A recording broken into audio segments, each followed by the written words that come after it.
It is all about the love. Ladies and gentlemen, we have Jennifer Potter, and we're going to be talking about her fabulous jewelry line. Welcome to the show, Jennifer. Thank you, Donna. Thank you for having me. What is Keep Going? Keep Going is a way of life. It's a movement. It's what I live for. How did you start your business? My grandmother was like the most important monumental figure in my life, and when she passed away, I inherited a box of gold jewelry from her. And she's of Cuban descent, so pretty much everything in the box was mementos of her life. She would spend all her money and buy certain pieces that were special to her. But unfortunately, when I inherited the box of jewelry, nothing was my style, and I felt that it was a sin to keep all of these boxes of jewelry and all these pieces in the box for years. So pretty much for 15 years, the jewelry sat in a box until one day I decided that I was going to melt everything down and make it into necklaces, because necklaces are worn close to the heart, and I wanted to keep her close to heart. So I researched everything, melted the gold, and that's how the Jennifer Potter collection was born. That's fabulous. You are all about empowerment. I know that a lot of times you've done a whole photography project. Can we talk about that too? Yes. Okay. So I always shoot all of my models, whether they're professional models or real women, completely nude, because I feel that the human body is the perfect canvas to showcase jewelry. And then also when you're, when you're completely nude, you have to embrace who you are. You can't hide behind anything else. And you've worked with a lot of patients that have maybe some challenges, like, breast cancer survivors, other types of bodies that have gone through something where they may not feel so beautiful, but you've empowered them to change. Yes, correct. I worked on this whole Keep Going campaign back in September of 2016. I launched this campaign, and it was based on empowering women, not just cancer patients, but I wanted to reach out to women all over the country and tell them that, you're strong, you're powerful, and no matter what you're going through, you have to keep going. So the campaign, I interviewed women that had cancer that were in their early 20s and 30s. I showcased one young lady that was bald. She had her port still in her from having all of the chemo treatments, completely bald, no hair. And she wore the Keep Going necklace. And then I interviewed another young lady who was almost 400 pounds at age 13. She had, severe body dysmorphia and ended up cutting herself. And of course, I had to make these women take off their clothes and wear the Keep Going necklace, and the photographs came out unbelievably powerful. And you have seen transformation in people's journeys. I get goosebumps when I think about it. Unbelievable transformations. And so this Keep Going necklace and this whole campaign and this whole brand is all about Jennifer Potter. And you designed this necklace, but you also have other pieces that you fashion. I do, yes. Okay. So the Keep Going necklace, I'll just tell you briefly about that. It's actually based off a tattoo that I have. So it's in my best friend's handwriting. And I thought, well, what can I wear that's a positive affirmation that will remind me of this person and this powerful saying every day? I need a positive affirmation. And gold and diamonds are the best way to have an affirmation, Yes. So I designed this necklace, and then the campaign was kind of like, it just happened overnight. But I designed other pieces of jewelry. I always say that I design jewelry for the unapologetic female. She's the girl that's going to ask you for your opinion, but she's still going to do it her own way. I like that a lot. And so what's the next coming steps for you? How can people find your jewelry? How can they support you? So right now, I'm actually working on a book. It's a huge project. It's called Keep Going, Memoirs of Strength, Courage, and Perseverance. And when I launched the Keep Going campaign, women from all over the country, women from all walks of life started reaching out to me. Cancer patients, women that had abusive relationships, addicts, cutting, everything you could think of under the sun started reaching out to me. And I was like, whoa, this is my life's journey. This is my purpose in life. This is more than jewelry. So the jewelry is the platform that allows me to reach out to these women and listen to their stories. So we're putting together a book of memoirs. And the back of the book is a guided journal where you can write your own Keep Going story to give to your daughter, your best friend, your mother. That's what we're working on now. But of course, I always have to play with diamonds, so it's never a shortage of that in my life. Diamonds are a girl's best friend. My best friend. Thank you very much for joining us. Thank you for having me. We wish you all the best of luck. And Thank you. You are very inspiring. Thank you. To find out more about Jennifer Potter, just go to her website and please just keep going.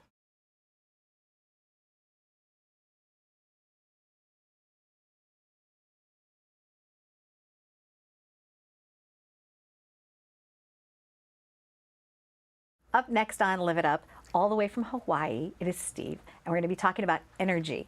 Hello, how are you? I'm great. Thanks for having me. I was so happy when we first talked on the telephone, and I've learned so much. What's changing in the energy realm right now? What's going on with energy?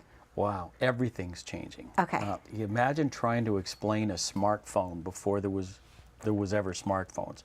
Everything, the way we use energy, the way energy moves around, the stakeholders, the role players, will actually be business partners with our utility, where the utility is going to pay you to help keep the grid healthy, deliver energy to the grid at specific times, and take it off of the utility grid at specific times, make your own energy, store your own energy.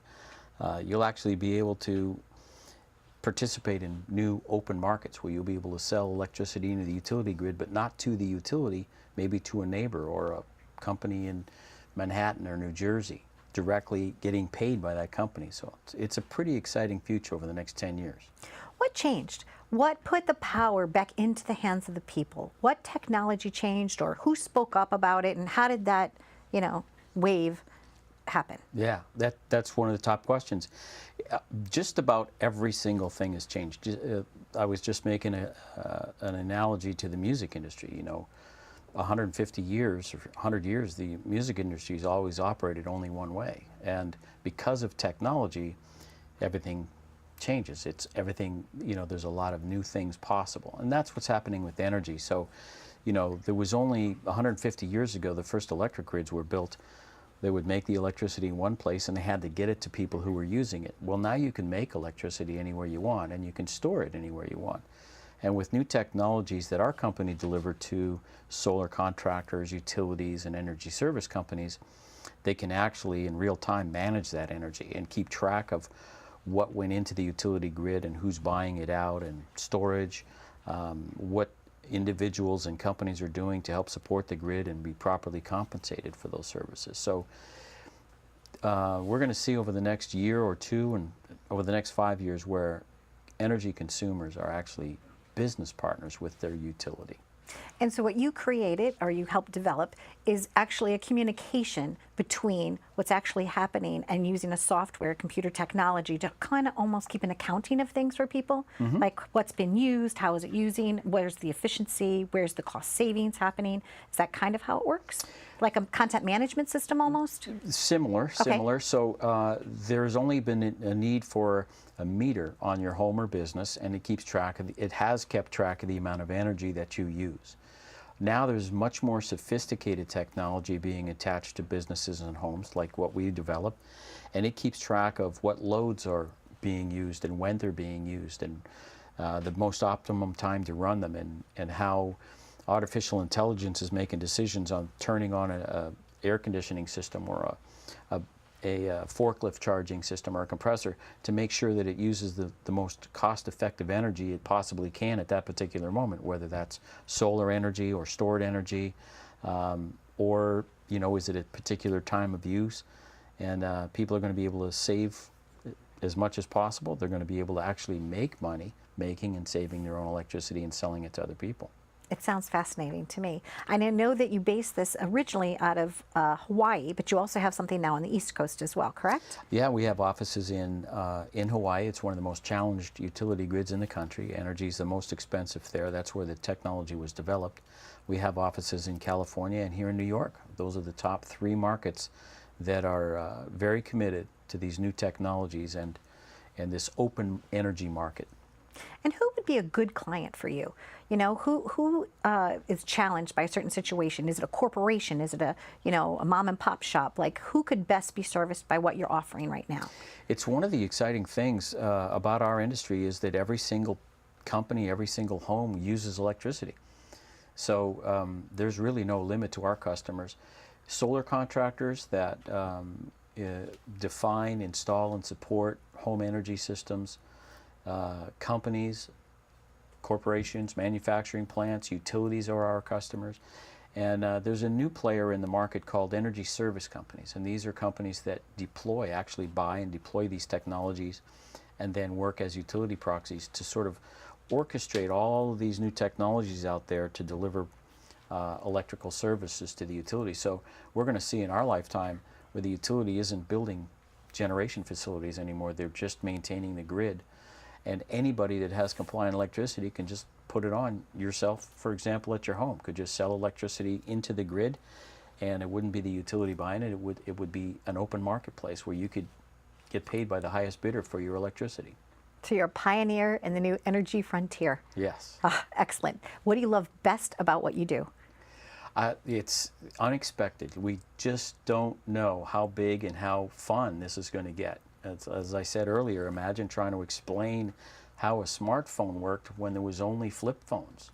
You know, people would ask you, well, is it a music device? And you'd have to say, well, sort of. We don't yet know what a smartphone's going to be able to do. Expanding our universe. Yeah. Thank you very much, Steve, for joining us. Oh, Looking forward to knowing more. And it's eGear, right? It is. eGear. All right. You can check them out online or reach out to us via email. And we hope that we brought you some value and that this is going to make a difference in your life.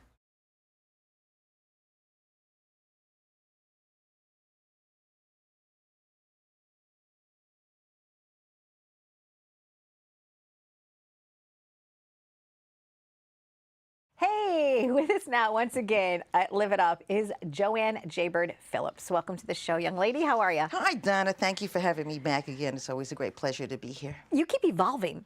Like, I first met you and you were a bass player. Yeah. And you're a bass player. That was pretty cool. And you're doing some festivals, and you're creating all this really great music out there in the scene, well respected. And then you have a nonprofit. So Yes. you launched a nonprofit. Let's go there first. What's going on with your nonprofit right now? Jaybird Music for the Arts, supporting performing arts and music in New York education. Coming up on our 6th annual Long Beach Rocks New York Rock Music Festival, which is a free festival in the city of Long Beach. And also someone just donated some instruments to us that I move along to school and educational programs. Fantastic. Because you were realizing that music education was kind of lacking in the schools. Yes, Sometimes big people time. didn't even have music programs. Yes. Which I grew up having. Art, music was so wonderful, PE, physical education. But sometimes when funding gets cut, it gets cut from the arts. Yes, and So I've you seen this step in to more and help. more over time in our country of Okay. the dwindling support for arts and education, which I think is a crime, and decided that I'll just do something about it. Excellent. So that's your nonprofit. Yes. And now you've got something new going on. You're Yeah. writing about the success of others. Yes. Okay. Where did you get the inspiration to do that? I'm a wordsmith my whole lifetime. Okay. I love to write. I'm a research junkie. I spent my childhood poring over the World Book Encyclopedia and/or giant dictionaries. My head was buried in them, or behind the drum kit playing drums when growing up. And it's just something I've wanted to do for a very long time. I did research out about 6 months, over a year ago, what I would find to be properly credentialed media outlets, and did become a credentialed journalist with the U.S. Press Association. I've been very fortunate. I'm going to say these two names because these people mean a lot to me, and this will be celebrity wrangler and former New York Fashion Week model Pearl Runningdeer, who has thrown some incredible opportunities my way. I am busier than busy.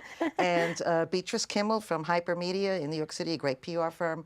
I adore both of them. Yes, me too. Great people. Yes. Great people. Marvelous human beings who have decided to help me out, I would say, quite frankly. And Help a reporter out, right? Just like I'm a rookie. Yeah. Yeah. So it's just a year this past May for my credentials. Great. I mean, I was at the presidential candidate debates and all kinds of things in New York Fashion Week, and I just interviewed the Mets recently in the Thurman Munson Awards, and because I was, I have the football team I started on Long Island. So it's just every hour just keeps changing. And your brain, there's something special about your brain. Can we talk about the fact that you've overcome something important? Yeah, well, my head is screwed together. Yeah. I mean, literally. Yeah, I'm a brain tumor survivor. There are screws in my head. I mean, if that's what you're and there's talking not about. a screw that's loose. They just tighten No, it. I've heard those jokes I so know. many times. You got a screw loose. Yeah.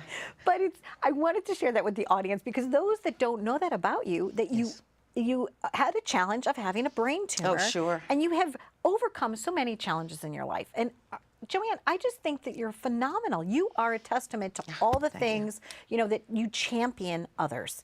You're just not out there doing this for yourself, No, not but at you're all. really there to be a champion, to celebrate the accomplishments of others. I'm really proud to know you. No, and vice versa. And I will tell you, I was brought up that way. My mom was like that. And I was brought up where this was just a normal part of living. It is you are supposed to help people. I will say, and being Jewish, although it could apply to anyone, it's called tzedakah, which is charity. And you're supposed to do this. Well, speaking of Neil, I mean, Sedaka, it sounds like his last name almost, Neil Sedaka. That's it, Sedaka and the Sedaka. You know, that's very good. I have to check and make sure it's not copyrighted. Well, thank you so much. And I see you have a paper bag that Yes, says so The Drake on the way, it. of course, I came here. I schlepped here, from Long Beach. Yes. And I did have to stop at Lido Kosher Deli and get you a hot pastrami on rye.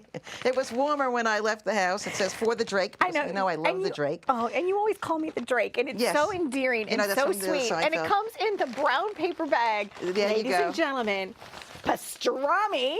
And where's this from? That's from Lido Kosher Deli. Lido Going Kosher there 40 Deli. years. Hi, Wally. All right, I grew up a Catholic girl from the Midwest, St. Louis, Missouri. Oh, then and this this is may special. actually be my very first pastrami sandwich. No way. Yeah, and with pickle.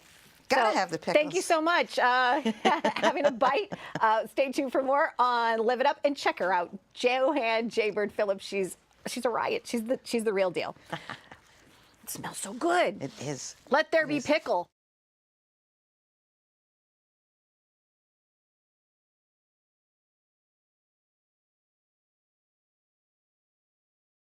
Up next on Live It Up is someone that I met at a Swap the Biz event. He's such a dynamic speaker.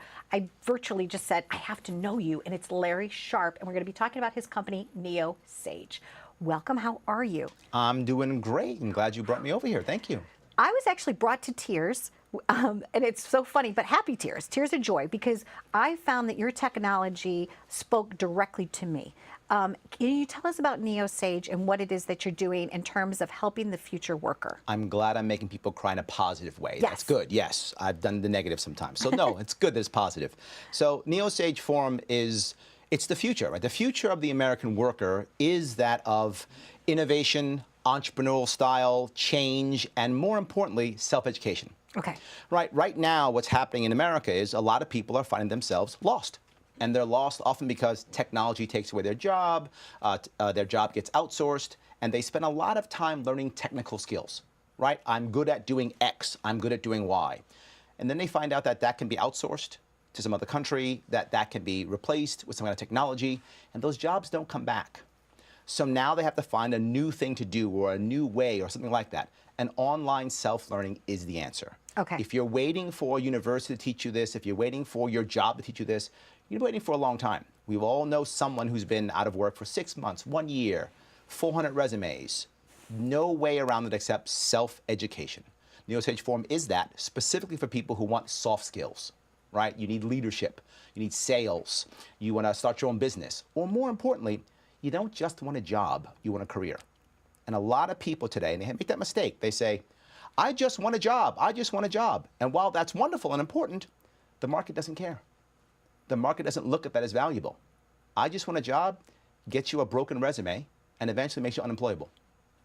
You want to start thinking about a career. You also want to stop thinking only about your physical, technical skills. Those skills, while valuable, eventually someone younger, better, faster can do it as fast as you for cheaper.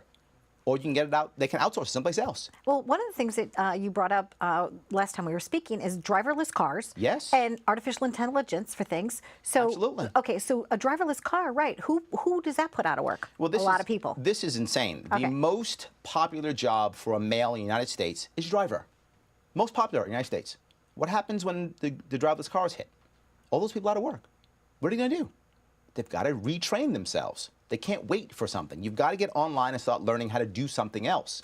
But more importantly, AI not only makes driverless cars, it also puts people out of work in retail, right? Because now Amazon's better than most stores, right? They know what you want, when you want it. Their AI puts retail stores out of business. And now the store will deliver it to your front door. That's correct, and that job isn't coming back. Right. Right? So the driver job is not coming back. But it gets deeper. People think, well, I'll get highly educated. Now I'll be set. It's destroying finance, right? We're New Yorkers, we know. Right now, Wall Street's being devastated. AI is better at buying and selling than people are. So even now that they're getting thrown out of their jobs. It's happening again and again and again. What we have to realize is we should look at this like chess. Okay. Remember back in the day when they first made the computers that fought the chess masters. Yes. At first, the chess master always won. Eventually, the computer got so well to where the computer beat the chess master. Now the computer always beats the chess master. But what beats the computer? Chess master and computer. So if you can work with AI, if you can be that leader, if you can be that influencer, if you can move people, If you can focus on those soft skills, you'll be employed. Excellent. If you can sell well, you'll be employed. If you can speak well, you'll be employed. If you can do a task, maybe. Okay. So your programs are ran through your website, and correct. so somebody could sign up, they can subscribe. How does Yes. the process work? neosageforum.com. neosageforum.com. There are free videos on there for you to test. If you like it, sign up. It's $39 a month. You can enjoy it, watch, learn, whether it's your career, leadership, sales, small business, being entrepreneurial. Awesome. But not just that, you also get me. I'm on at least twice a month. I give you 2 hours of Q&A. We walk you through your business plan, walk you through your resume, walk you through your career choices, walk you through problems you're having. How do I close a certain deal? How do I deal with a tough customer? How do I deal with my boss? How do I make that next level? Whatever the case may be. Because being entrepreneurial is the second step, right? Soft skills matter, but being entrepreneurial is the second step. Excellent. If you're waiting for people to tell you what to do, the computer can do that. You've got to be able to figure it out on your own. More entrepreneurial. Get out there. Either start your own business or create your own world within an organization. That also works. Remember something. If you want to keep your job, do your boss's job. If you do your boss's job, odds are high you'll get to stay. Because otherwise they have to work. They don't want to work. And the focus is on finding out consistent, unique strengths. You know, find out what you're good at, you specifically, and then celebrate that. Well, not just good at. This is a valid point. People often get trapped. They say, well, I do this well, I've done this well, so I should stay. That's not always true. People very often make massive career changes. What you want to think about is not just what you're good at, but more importantly, what have you gravitated towards your entire life? Many times people let their life run by inertia, right? That's in front of me, so I'll take it. That's in front of me, I'll take that. I don't want you to do that. I want you to think, where should I be? What have I been gravitating towards everywhere? So I was in an IT company, right, the whole time doing IT, but I wound up being a trainer every time, helping people. Maybe you shouldn't be in IT. Right. Well, the next job I took was what my father told me I should take. And then I worked in a transportation company. But what did I start doing? Oh, I started training people again. So maybe you shouldn't be in IT, and maybe you shouldn't be in transportation. Maybe you should be a trainer or a coach or HR or something like that. So it isn't just what you're good at, it's what you want to do. You don't want to be in a world where it's a job. You want to be in a world where I want to go, I want to do, because that'll make you entrepreneurial by default. That'll make you know what you want to do. That'll make you learn what you need to learn. That's what you're looking for. So it's not just I'm good at it. It's also I want to be there. Excellent. And because you're other focused like I am, I wanted to have you on the show, and I thank you so much for being here. Of course, absolutely. So Happy to be Larry here. Sharp, woohoo! All right, stay tuned for more on Live It Up. We hope that you found value in this. I know that you did. I know you're Googling him right now. Good luck to you.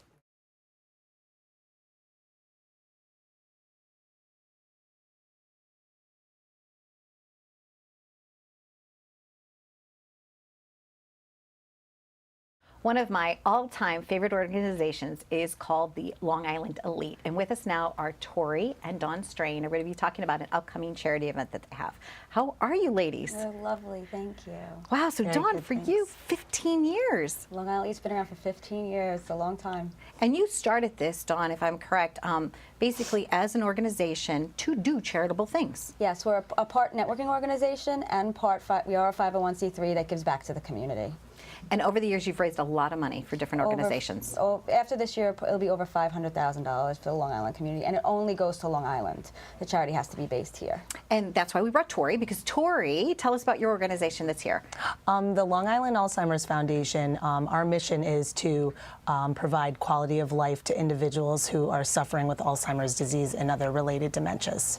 Why did you decide to go into this type of a social cause for your career? What empowered you to do that? Well, I had a grandmother who had dementia, and I've always had a love for the geriatric population. So both of those combined pushed me into this organization, and I have a lot of passion. I've been doing this for 13 years, and there's a lot of need out there in the community for us. And our population is healthier, so you're living longer. Am I correct? And so what's happening is that there seems to be an uprise of people with Alzheimer's. But I just think it's something that, because people are living longer, right, is now seen more.